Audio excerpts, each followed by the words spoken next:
बिस्मिल्लाहिर्रहमानिर्रहीम। इक़रा बिस्मि रब्बिकल्लज़ी खलक़।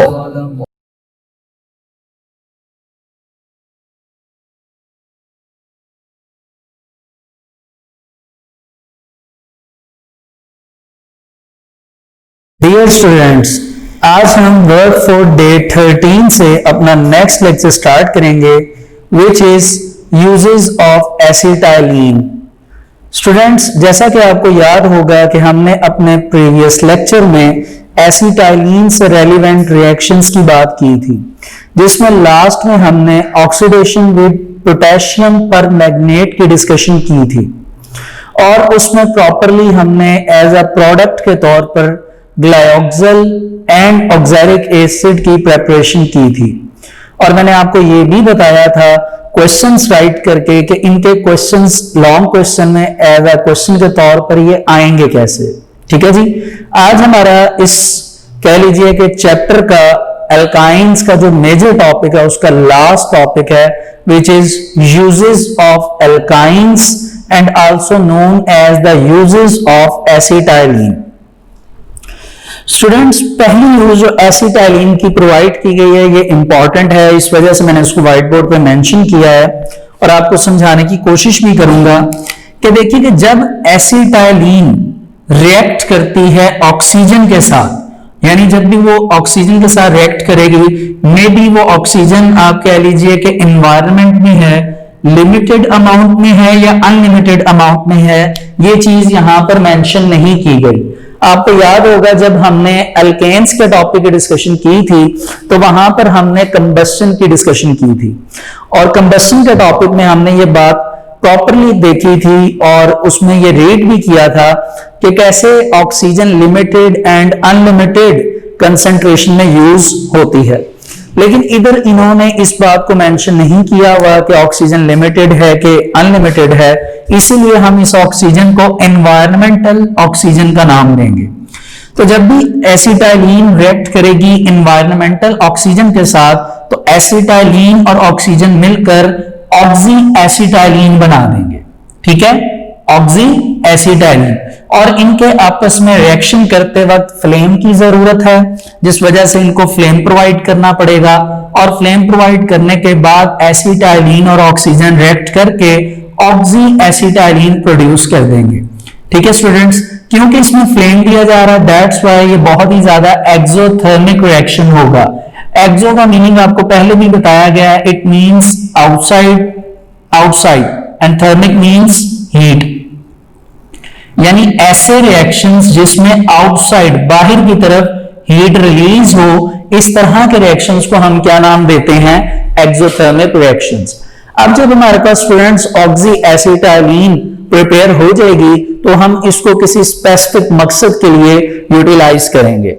तो आइए देखते हैं कि यहां पर इसके बारे में क्या मेंशन किया गया है कि acetylene produces oxy acetylene flame with oxygen. ठीक हो गया जी, it is a highly exothermic reaction, heat released is used for welding purposes, यानी वेल्डिंग पर्पसेस के लिए जो एक्सोथर्मिक रिएक्शंस परफॉर्म हो रहे हैं इनमें से जो हीट रिलीज होगी उस हीट को हम यूटिलाइज करेंगे एज अ वेल्डिंग पर्पस के लिए। ठीक हो गया जी, वेल्डिंग के बारे में आप लोग बेहतरीन जानते हैं, मेटल के ऊपर ये वर्कआउट होता है वेल्डिंग। ठीक है जी, तो उसके वेल्डिंग प्रोसीजर के लिए हम इस हीट को यूटिलाइज करते हैं। अब आप खुद इस चीज को देख सकते हैं कि हीट की अमाउंट कितनी ज्यादा होगी जो कि मेटल को यानी लोहे को, जिसको उर्दू में धात कहते हैं, उसके ऊपर रिएक्ट कर रही है ये हीट। दूसरा पॉइंट है स्टूडेंट्स के एसिटाइलिन को यूज किया जाता है टू प्रिपेयर अदर केमिकल्स, यानी दूसरे केमिकल्स की प्रिपरेशन के लिए उसको इस्तेमाल किया जाता है। अब आइए देखिए कौन कौन से दूसरे केमिकल्स हैं। आप देख सकते हैं जैसे कि लिखा है अल्कोहल्स, यानी अल्कोहल को तैयार करने के लिए, एसिटाल्डिहाइड को तैयार करने के लिए और एसिड्स को तैयार करने के लिए। जैसा कि आपने देखा था कि हमने एसिटाइलिन से ऑक्सैलिक एसिड को प्रिपेयर किया, तो आप इन एसिड्स में एक एग्जांपल ऑक्सैलिक एसिड की भी लिख सकते हैं। ठीक हो गया जी, तो अब आपने 3 नाम याद रखने हैं, अल्कोहल, एसिटाल्डिहाइड्स एंड एसिड्स। ये चीजें जो है आप देख सकते हैं कि एसिटाइलिन से प्रोड्यूस करवाई जाती हैं। तीसरे नंबर पे स्टूडेंट्स इनका वो पॉइंट सेम है जो आपने इथीन में भी पढ़ा था, क्या कि it is used for the ripening of fruits, कि जो फ्रूट्स होते हैं, फल होते हैं, उनकी राइपनिंग के लिए, उनको राइप करने के लिए, यानी आप कह लीजिए कि उनको एडल्ट स्टेज में ले जाने के लिए, उनकी एडल्ट स्टेज पर हम इथाइन को यानी एसिटाइलिन को यूटिलाइज करते हैं। एसिटाइलिन क्या करता है कि उन फ्रूट्स को जल्द से जल्द क्या कर देता है, राइप कर देता है। ठीक है जी, सेम यही यूज आपको याद होगा हमने इथीन में भी डिस्कस की थी। चौथे नंबर पे आ रही है स्टूडेंट्स फोर्थ यूज हमारे पास है कि it is used for the manufacturing of polymers product. Polymers क्या होते हैं स्टूडेंट्स, लार्ज जो कह लीजिए कंपाउंड्स हैं उन्हें पॉलीमर्स कहा जाता है। ठीक है, यहां पर पॉली का मतलब मैनी होगा, पॉली का मतलब मैनी। ठीक है, तो जो बहुत ज्यादा अमाउंट में जो कह लीजिए कंपाउंड्स हैं, उनकी जो प्रोडक्ट्स हैं, उनकी मैन्युफैक्चरिंग की जाती है। जैसे अब उनके नाम आगे दिए गए हैं, फर्स्ट ऑफ ऑल जो नाम प्रोवाइड किया गया है वो है पॉलीविनाइल क्लोराइड, पॉलीविनाइल क्लोराइड। दूसरा स्टूडेंट आपके पास जो कंपाउंड है वो है polyvinyl acetate, polyvinyl acetate and synthetic rubber like neoprene. ठीक है, सिंथेटिक रबर आप इसके बारे में भी जानते हैं, ये आप कह लीजिए कि जो इंडस्ट्री में रबर तैयार की जाती है जिससे फिर टायर्स वगैरह बनाए जाते हैं, और उसके एग्जांपल में उन्होंने क्या बताया हुआ है, नियोप्रीन। ठीक है, ये नाम आपको याद करने पड़ेंगे स्टूडेंट्स, और इन फ्यूचर आप इन्हीं के बारे में मजीद डिस्कशन अपनी नेक्स्ट क्लासेस में जाकर करेंगे। ठीक है जी, तो लास्ट हमारे पास जो स्टूडेंट्स यूज है एसिटाइलिन की वो ये है कि it is polymerized to form benzene, कि अगर इसको पॉलीमराइज कर लिया जाए एसिटाइलिन को तो आप क्या बना सकते हैं, benzene, which is used as the raw material to form a variety of organic compounds। यहां पर स्टूडेंट मैं आपको बेंजीन के बारे में कुछ बताना चाहूंगा कि हमारे पास जो बेंजीन है ये असल में एक ऐसा स्ट्रक्चर होता है जो कि सिर्फ आप कह लीजिए एरोमेटिक्स हाइड्रोकार्बन्स में पाया जाता है। और एरोमेटिक हाइड्रोकार्बन्स जो हैं, ये एरोमेटिक वर्ड किससे रिलीज हुआ है, किससे जनरेट हुआ है, ये ड्राइव हुआ है एरोमा से। और एरोमा का मतलब स्टूडेंट्स होता है फ्रेगनेंस। ठीक है, फ्रेगनेंस कहते हैं खुशबू को। यानी आप यूं कह लीजिए कि जितने भी हाइड्रोकार्बन्स हैं, जो कि इन फ्यूचर आप इनको नाम दे सकते हैं ऑर्गेनिक कंपाउंड्स, आप यूं कहिए कि जितने भी ऑर्गेनिक कंपाउंड्स हैं वो तमाम के तमाम ऑर्गेनिक कंपाउंड्स में अगर तो फ्रेगनेंस की बात की जाए यानी अरोमा की बात की जाए तो उसकी वजह वो एरोमेटिक्स हाइड्रोकार्बन की बात हो रही है। और जितने एरोमेटिक्स हाइड्रोकार्बन हैं वो तब ही एरोमेटिक्स कहलाते हैं जब उनमें कमोबेश एक बेंजीन रिंग जरूर मौजूद हो, एक बेंजीन रिंग जरूर मौजूद हो जिसमें अल्टरनेटिंग डबल बॉन्ड मौजूद होता है। बेंजीन का स्ट्रक्चर स्टूडेंट्स कुछ इस तरह होता है, आप ये देखिए ऐसे करके, ये आपके पास बेंजीन है और इसमें अल्टरनेटिंग ये आपके पास क्या मौजूद होता है, डबल बॉन्ड। इसका केमिकल फॉर्मूला या जिसको मॉलिक्यूलर फॉर्मूला कहते हैं वो क्या है, C6H6। अब आप अभी ये अगर आप इसको रीड कर रहे हैं, आप मेरी बातों को सुन रहे हैं और आपने वाकई अगर ऑर्गेनिक कंपाउंड का चैप्टर नंबर 11 अगर अच्छी तरह पढ़ा है तो स्टूडेंट्स ये बात मैं आपको पहले भी एक्सप्लेन कर चुका हूं। अगर आप ऑर्गेनिक कंपाउंड के चैप्टर में जाएं और उसमें आप क्लासिफिकेशन ऑफ ऑर्गेनिक कंपाउंड के टॉपिक में जाएं और उसमें क्लोज चेन हाइड्रोकार्बन्स में जाएं और क्लोज चेन हाइड्रोकार्बन्स में होमोसाइक्लिक ऑर्गेनिक कंपाउंड्स के टॉपिक में आपको एरोमेटिक्स कंपाउंड का टॉपिक मिलेगा और उधर भी एरोमेटिक्स के बारे में यही बातें लिखी हुई हैं जो मैं आपको अभी यहां पर बता रहा हूं। तो ये असल में मैं आपको पहले भी एक्सप्लेन कर चुका हूं, इस वजह से मैंने मजीद आपको थोड़ा सा रिकॉल करवा दिया है। होपफुली आपको समझ आ गया होगा। इस पॉइंट को दोबारा सुन लीजिए कि acetylene is polymerized to form benzene, कि आपस में पॉलीमर्स बनाते हैं। जब इनके लार्ज मॉलिक्यूल बन जाते हैं एसिटाइलिन के तो क्या बन जाती है हमारे पास, बेंजीन। अब बेंजीन क्या है उसके बारे में आगे लिखा गया है कि it is used as raw material form a variety of organic compounds, कि इससे बहुत से ऑर्गेनिक कंपाउंड्स को प्रिपेयर किया जाता है। और उसकी प्रिपरेशन के बारे में कुछ हद तक मैंने आपको बता दिया कि कैसे बेंजीन्स को ऑर्गेनिक कंपाउंड के लिए यूटिलाइज किया जाता है। तो ये स्टूडेंट आपका एक लॉन्ग क्वेश्चन है, यूजेस ऑफ एसिटाइलिन, जिसमें शॉर्ट क्वेश्चन भी आ सकता है, जिसमें आपने 2 पॉइंट को राइट करना है, एल्स इसमें से आपने 5 पॉइंट्स को राइट करना है। ठीक हो गया जी। अब स्टूडेंट्स आप आगे आ जाइए, तो आपको नीचे 2 येलो पैराग्राफ्स नजर आ रहे होंगे।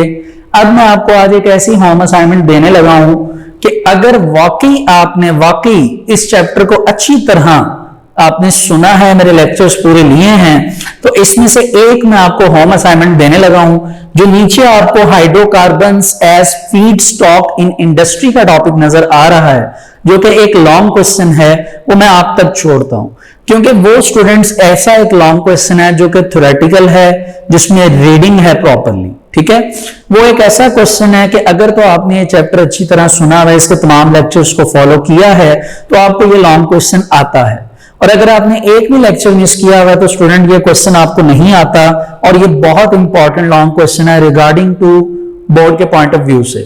ठीक है जी। तो ये जो नीचे वाला आपको येलो पैराग्राफ नजर आ रहा है, hydrocarbons as feedstock in industry, इसको आपने स्टूडेंट्स खुद रीड करना है लाइन बाय लाइन, और इसको अच्छी तरह आपने इस लॉन्ग क्वेश्चन को प्रिपेयर भी करना है। ठीक है जी। अगर फिर भी इसमें आपको कोई प्रॉब्लम हो, तो आपको व्हाट्सएप नंबर प्रोवाइड किया जाएगा इस वीडियो के लास्ट में, आप वहां पर मैसेज कर इसके बारे में पूछ सकते हैं। ठीक है जी। इसके ऊपर एक येलो पैराग्राफ है, हाइड्रोकार्बन्स एज फ्यूल, इसके बारे में कुछ मैं आपको बताना चाहता हूं। ठीक है जी। और आईएससी के बारे में देखते हैं कि हाइड्रोकार्बन्स को एज अ फ्यूल के तौर पर भी इस्तेमाल किया जाता है। फ्यूल का मतलब यहाँ पे स्टूडेंट्स फॉसिल फ्यूल्स हैं, और आप ये जानते हैं अच्छी तरह कि हमारे पास फॉसिल फ्यूल 3 तरह के हैं। First is coal, second is petroleum, and the third is natural gas. ठीक है। और इन 3 टॉपिक्स के बारे में हम ऑर्गेनिक केमिस्ट्री जो आपका प्रीवियस चैप्टर है, उसमें अच्छी तरह इन तीनों टॉपिक्स को लॉन्ग क्वेश्चन के तौर पर as well as short question और एमसीक्यू के तौर पर हमने प्रिपेयर किया है। तो होपफुली आपको इन तीनों के बारे में पता होगा। अब हम असल में यहां पर ये देखने जा रहे हैं कि हाइड्रोकार्बन्स को फ्यूल के तौर पर कैसे यूज किया जाता है। तो स्टूडेंट्स मैं यहां पर सिर्फ एक वर्ड लिखूंगा, और होपफुली आपको ये बात याद आ जाएगी कि हाइड्रोकार्बन्स को फ्यूल के तौर पर यूज किया जाता है through the process of combustion. Combustion एक ऐसा प्रोसेस है जिसमें हाइड्रोकार्बन्स को बर्न किया जाता है, उनको हीट दी जाती है। और कंबस्शन 2 तरह की है, आपने ये पढ़ा था। The first is the complete combustion and second is incomplete combustion. ठीक है जी। जो कंप्लीट कंबस्शन है उसके बारे में आपको पहले भी बताया गया था कि कंप्लीट कंबस्शन में आपके पास unlimited amount of oxygen available होती है, यानी इन्वायरमेंटल ऑक्सीजन फ्री होती है, जबकि इनकम्प्लीट में आपके पास limited amount of oxygen available होती है। ठीक है जी। तो ये स्टूडेंट असल में ये वही टॉपिक है जो कि आपने पहले एल्केन्स में भी डिस्कस किया हुआ है। अब असल में ये बताने का मकसद ये है कि ये असल में आपका एक शॉर्ट क्वेश्चन है एक्सरसाइज का, इसीलिए मैंने ये आपको करवाया है। अब आ जाइए इसकी रीडिंग करते हैं। मेरा ख्याल है कि जब हम इसकी रीडिंग करेंगे तो आपको याद आएगा कि ये चीज हमने पहले एल्केन्स में भी डिस्कस की हुई है जी। Page number 94, yellow paragraph, major heading is hydrocarbons as fuel. The main constituents of fuels coal, petrol and natural gas are hydrocarbons. आपको पहले बताया गया कि coal, petrol and natural gas are fossil fuels, and fossil fuel means fuel and fuels are hydrocarbons. Mean to say इनमें carbon and hydrogen available होता है। When hydrocarbons are burnt in air, the reaction is called combustion. जब इनको जलाया जाता है तो इनको हम क्या नाम देते हैं? combustion। और जलाने पर combustion 2 तरह की है, first is complete and second is incomplete. अब यहां पर हम बात कर रहे हैं कंप्लीट कंबस्शन की। आप देख सकते हैं यहां पर लिखा हुआ है स्टूडेंट्स के it is highly exothermic reaction, यानी जिसमें हीट प्रोड्यूस होगी आउटसाइड, तो it produce a lot of heat. The basic combustion reaction is, ये जो आपको गिवन रिएक्शन लिखा हुआ नजर आ रहा है, ये मुझे आपको समझाने की जरूरत नहीं है, क्योंकि मैंने आपको एल्केन्स के टॉपिक कंबस्शन में जो कि हैलोजिनेशन के नीचे लिखा हुआ है वहां पर मैंने आपको प्रॉपरली इसके बारे में समझाया है। मैं सिर्फ ये कहूंगा कि ये रिएक्शन जो आपकी बुक पे अभी इधर लिखा हुआ है वो कंप्लीट कंबस्शन का है। किसका है? कंप्लीट कंबस्शन का। ठीक हो गया जी। इसके बाद नीचे स्टूडेंट्स लिखा हुआ है कि the heat energy thus produced is used to meet needs of energy, यानी जो इसमें से हीट एनर्जी रिड्यूस होती है, सॉरी हीट एनर्जी रिलीज होती है, उस हीट एनर्जी को हम यूज करते हैं अपने लिए। आगे नीड्स के बारे में लिखा है कि इन होम्स घर में यूज की जाती है, ट्रांसपोर्टेशन के लिए यूज किया जाता है, as well as in industries. Industries में अब आप सोच रहे होंगे कैसे, तो आपको ये पता होना चाहिए कि इंडस्ट्रियल लेवल पे हम कोल को बर्न करते हैं, जलाते हैं, तो हीट रिलीज होती है, उसी से हमारी इंडस्ट्रीज चलती हैं। इसी तरह ट्रांसपोर्टेशन में आपकी जितनी व्हीकल्स हैं, जितनी भी आप ट्रांसपोर्टेशन के लिए व्हीकल्स यूज करते हैं, उन व्हीकल्स में पेट्रोलियम यूज होता है।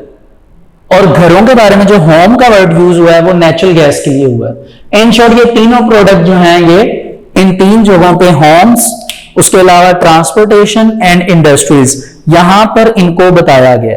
ठीक है जी। तो आपको होपफुली ये बात भी समझ आ गई होगी स्टूडेंट्स। अब यहां तक तो आप कह लीजिए कि एक तरह से हमारा चैप्टर कंप्लीट हो चुका है।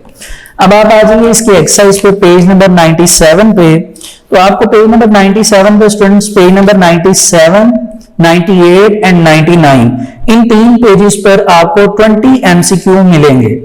और वो 20 के 20 एमसीक्यूज मेरी आपसे रिक्वेस्ट है स्टूडेंट्स कि आप उनको खुद फिल करें। क्यों? क्योंकि आपने देखिए पूरा चैप्टर जो है उसके लेक्चर्स अगर सुने हैं तो आपको हर एक चीज का इल्म है, और उसी नॉलेज की बेस पर आप इन एमसीक्यूज को इजीली कह लीजिए कि आप इनको कर सकते हैं। इन एमसीक्यूज को आप इजीली परफॉर्म कर सकते हैं। आप इनकी मार्किंग करिए और इनको याद करिए। ठीक है जी। अब आप स्टूडेंट पेज नंबर 99 पर शॉर्ट क्वेश्चन पे आ जाइए। इसमें कुछ शॉर्ट क्वेश्चंस ऐसे हैं जो मुझे आपको बताने पड़ेंगे। क्यों? क्योंकि इनके जो शॉर्ट क्वेश्चंस आते हैं इस चैप्टर में, उनकी जो मेथोडोलॉजी है, मेथड है, वो डिफरेंट है आने का। ठीक है जी। तो पहला शॉर्ट क्वेश्चन तो स्टूडेंट मैं नहीं बताऊंगा, वो आपको पता है। सेकंड शॉर्ट क्वेश्चन जरा सीखने वाला, समझने वाला है।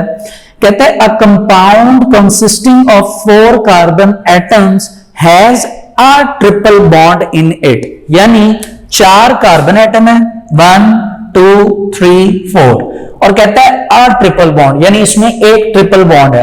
अब आप कहीं पर भी ट्रिपल बॉन्ड लगा सकते हैं, आपकी मर्जी है। फॉर एग्जांपल मैं यहां पर लगा रहा हूं। ठीक है। फिर वो क्या कहते हैं? कहते हैं how many hydrogen atoms are present in it. आपने बताना है कि इसमें कितने हाइड्रोजन एटम्स हैं। पहली बात, इसमें 4 कार्बन है, 4 कार्बन की वजह से ये ब्यूटेन है, लेकिन क्योंकि इसमें ट्रिपल बॉन्ड आ चुका है, दैट्स वाई इसकी पहली बात तो ये है, ये क्या चीज है?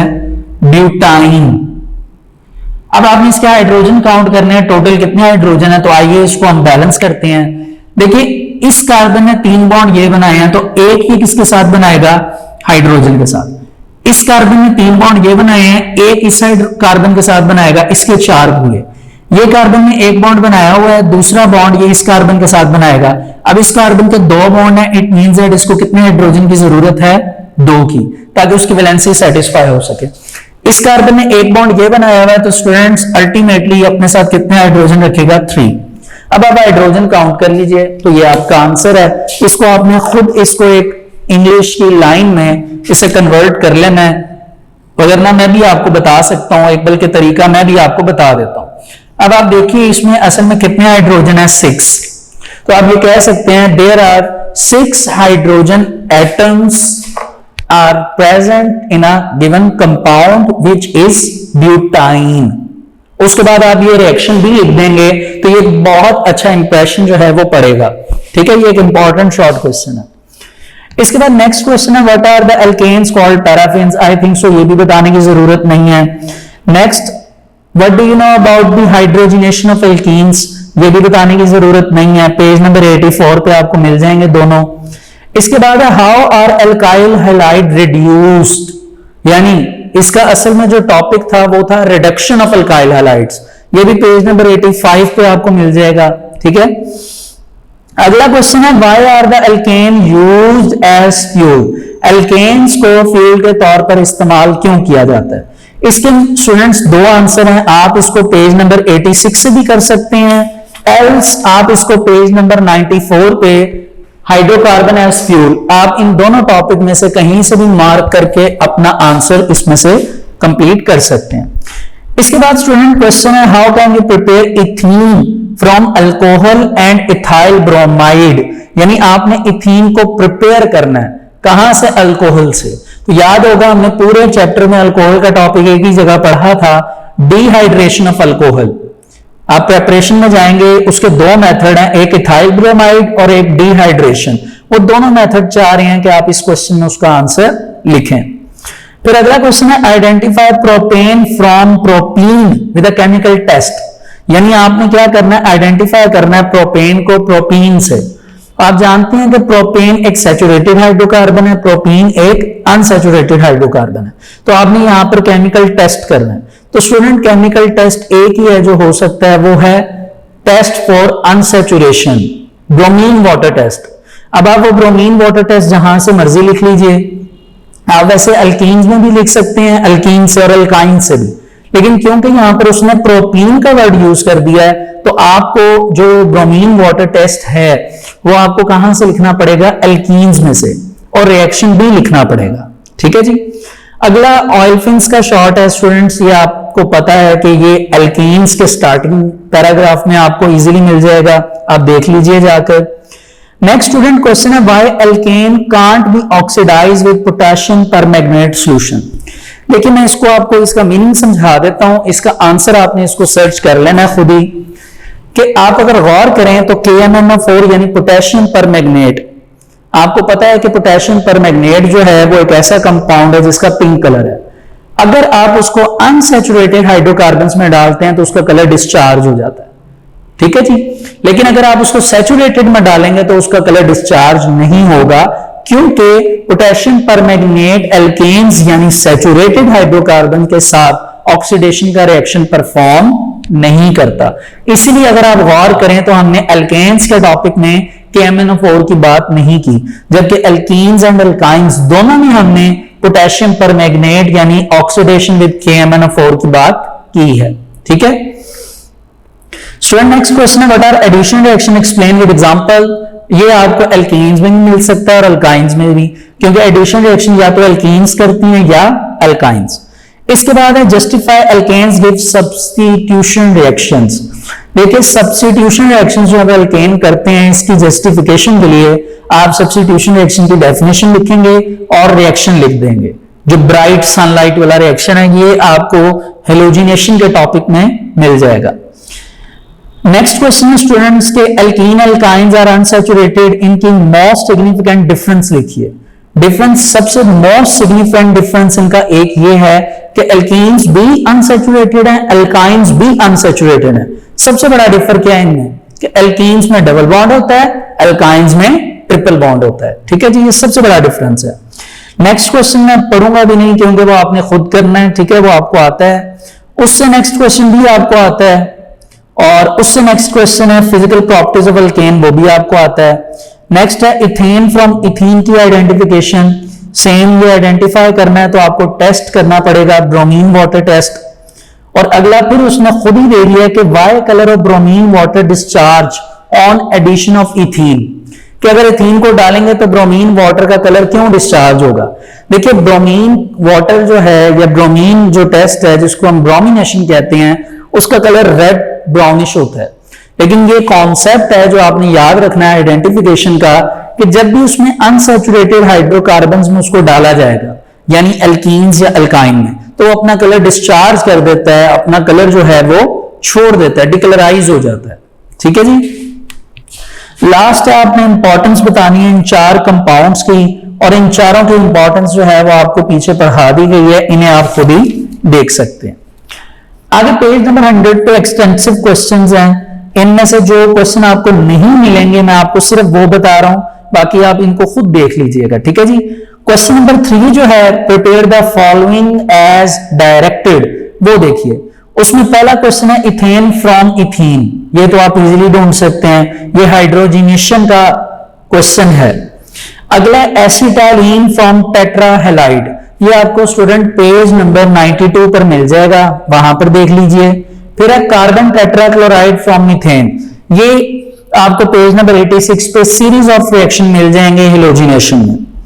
फिर है ethylene glycol from ethane, page number 90, oxidation with KMnO4 topic का नाम है। 1,2-डाइब्रोमो इथेन फ्रॉम इथीन, ये भी पेज नंबर 90 भी आपको मिलेगा टॉप पे। और लास्ट है ग्लायोक्सिल फ्रॉम एसिटाइलिन, ये आखिर पे जो हमने वर्क फॉर डे 12 में पढ़ा था, ये वो क्वेश्चन है कि आपने ग्लायोक्सिल प्रिपेयर करना है एसिटाइलिन से, यानी एसिटाइलिन लिखें, इंटरमीडिएट प्रोडक्ट बनाएं और उसके अंदर से आप वाटर को रिमूव कर लें, तो आपके पास क्या तैयार हो जाएगा, ग्लायोक्सिल। अगला क्वेश्चन है question number 4, explain the oxidation of acetylene. इसमें आपने पूरा लॉन्ग क्वेश्चन लिखना है। इसमें आप पूरा कहां से लिखेंगे, आप एसिटाइलिन से स्टार्ट करेंगे, ऑक्सीडेशन विद KMnO4 टॉपिक का नाम है, वहां से स्टार्ट करेंगे ऑक्सैलिक एसिड तक, ये पूरा रिएक्शंस जो आपको रिएक्शंस लिखे हुए वहां पर नजर आ रहे हैं, डिटो कॉपी पेस्ट आपने वहां पर लिखने हैं, ठीक है जी। बाकी जो स्टूडेंट इसमें क्वेश्चंस हैं वो अगर आप रीड करेंगे तो होपफुली आपको इसके आंसर्स मिल जाएंगे। पहली बात तो ये है कि इंशाल्लाह आपको इनके आंसर्स मिल जाएंगे अगर आपने अच्छी तरह इन चैप्टर्स को रीड किया है और प्रॉपरली लेक्चर्स को सुना है।